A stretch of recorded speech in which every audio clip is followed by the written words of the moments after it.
They didn't know they were mocking the woman they came to learn from. The sun was already claiming the sky by the time Amaradevi arrived at the rooftop of the Glasshouse Hotel, dressed in a charcoal grey wrap dress that clung to her like quiet confidence. Her skin, rich and golden brown, glowed in the morning light. No bodyguard, no assistant, no flashy entrance. She walked in like the help. Not because of how she looked, but because that's how they chose to see her. The Women in Luxury Business Brunch was the kind of event where people weren't invited for who they were, but for how they appeared. Which designer they wore. What their follower count said. How they walked into a room. And Amaradevi? She walked with the kind of calm that made people uncomfortable, especially the kind who needed noise to feel important. She scanned the garden of clinking glasses and curated laughter. Her name wasn't on anyone's tongue. No one paused to greet her. Not yet. She made her way to an open table. Saturday. Crossed her legs. Waited. 3 women were already there. Chelsea Maddox was the first to notice her, long-legged, thin-lipped, blonde. Her laugh was sharp like broken glass. She squinted at Amaradevi like the sun was suddenly in her eyes. "Hi," she said, tight smile and all. "Are you with catering?" "No," Amaradevi said softly. "Oh," Chelsea laughed. "Sorry, I just thought, never mind." Beside her, Monica Prescott, olive-skinned and smug, glanced Amaradevi up and down. "Maybe press? Or staff?" she asked. "It's just, they usually seat guests together."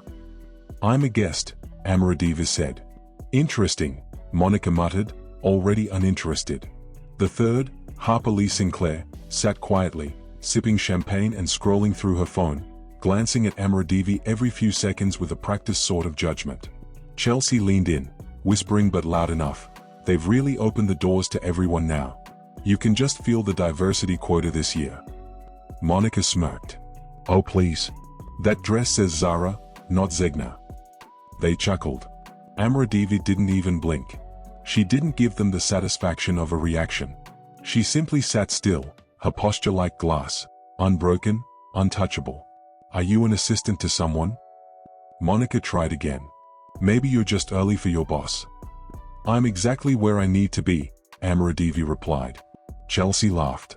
"Oh, cryptic. Okay." The waiter approached. "Would you like anything to drink?" "I'll take mint water," Amaradevi said. Chelsea leaned toward Monica. "Mint water. That's new. Not champagne, not orange juice. Mint water. Very holistic." "She probably models for a yoga brand," Monica added. "Or works at one." Harper finally joined in. "You guys are being mean." "But where's the lie?" Chelsea asked. "I'm just saying. You come to an elite brunch in a dress like that, no jewelry, no heels that matter, and sit like you're trying to blend in with the tablecloth?" She tilted her head. "You just don't look like someone who belongs here." And still, Amaradevi said nothing. She looked out across the skyline like she was above all of it. And maybe she was. The brunch continued. Small talk and self-promotion floated across the rooftop like perfume. Every time Amaradevi opened her mouth, it was to answer something directly, calmly, without decoration. And every time she spoke, they tried again. "What brand did you say you're with?" Monica asked suddenly. "I didn't," Amaradevi said. Chelsea gasped playfully. "Oh, mysterious. Let me guess, you started an online boutique." Monica snorted. "Or maybe she does closet consultations for influencers. Or styling for TikTok girls. Or a blog. A side hustle. A hustle. Each jab was subtle enough to deny later. But every word hit with the same weight. "You're black. You're here. And that must be a mistake." Even as the panel started, talks on female leadership, luxury markets, diversity in branding, Chelsea whispered jokes to Monica and Harper. Their laughter was small but deliberate. "Honestly," Chelsea said as she reached for another canapé, "if you can't even afford Balmain, don't sit at a Balmain-level table." And still, Amaradevi said nothing. Because real power doesn't argue with noise. Just before noon, the event host stepped up to the stage. The chatter died instantly. Glasses stilled. Phones lifted. The host smiled. "Ladies and gentlemen, thank you for being here for this year's Women in Luxury Business Brunch. Today, we have someone truly special. Chelsea rolled her eyes. Here we go. The host continued. Our keynote speaker today is someone who represents everything this event stands for: innovation, excellence, resilience, and grace. She built her fashion empire from nothing. She was told she didn't belong in luxury, that she didn't look the part, that she should aim lower. Chelsea's fork froze midair. She is now one of the most influential black women in global fashion. Her designs are worn by Michelle Obama, Lupita Nyong'o, and high society across 4 continents. Her brand has become a symbol of modern, ethical elegance. Monica squinted. Wait, who? And today, she's here. Please rise as we welcome our keynote speaker, the founder and CEO of Blake Signature. Chelsea's jaw dropped. Monica's breath caught in her throat. Harper sat up straight. Amaradivi Blake. The silence was thunderous. Every head turned. Every phone lifted. Applause rose like a tide. Amaradivi stood slowly, gracefully. And only now did the women at her table understand what they had done. They hadn't just insulted a guest. They had mocked a queen in her own palace. And she had let them. Without ever saying a word. Amaradivi walked to the podium with the stillness of someone who had nothing to prove. Her heels made no sound on the wooden floor, but her presence was thunderous. As she reached the microphone, the crowd was already standing. The host stepped back with reverence. Phones lit up. Someone in the front whispered, "That's her? That's Blake's signature?" The 3 women at her table, Chelsea, Monica, and Harper, sat frozen in their chairs.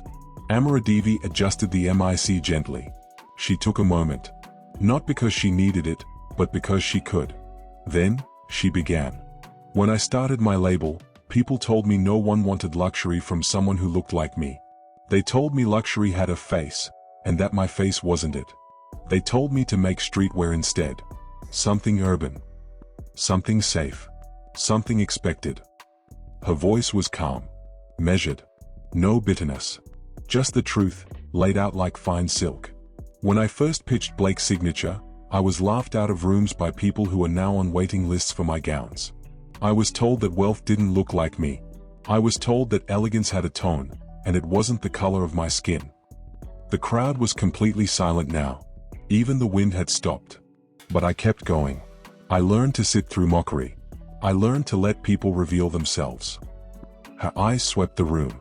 And for a split second, she looked directly at the women at table 4. Today, Blake's Signature stands not only as a brand, but as a statement. That you can't measure a woman's worth by how she walks into a room. That luxury does not belong to one race. That dignity is not worn, it is lived. Applause cracked the silence like thunder. Standing ovation. Some cheered. Others wiped their eyes. And at table 4, 3 women clapped half-heartedly, 2 stunned, 2 exposed. After her speech, the rooftop transformed. Suddenly everyone wanted to speak to Amaradivi. Brands. Bloggers. Investors. Stylists.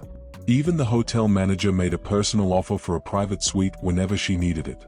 She moved through them with grace, responding kindly, smiling, shaking hands, but not lingering too long.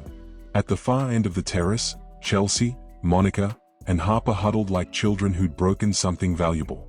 Gone were the smirks. Gone was the ease. There was only embarrassment, and the ache of being outclassed.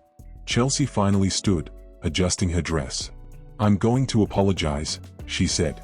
"We didn't know." Monica hesitated. "Maybe she won't even remember us." Harper shook her head. "Oh, she remembers." They approached timidly. Amaradivi had just declined a photo with a luxury magazine rep when Chelsea stepped forward. "Hi," Chelsea said, her voice too bright. "We, just wanted to say congratulations.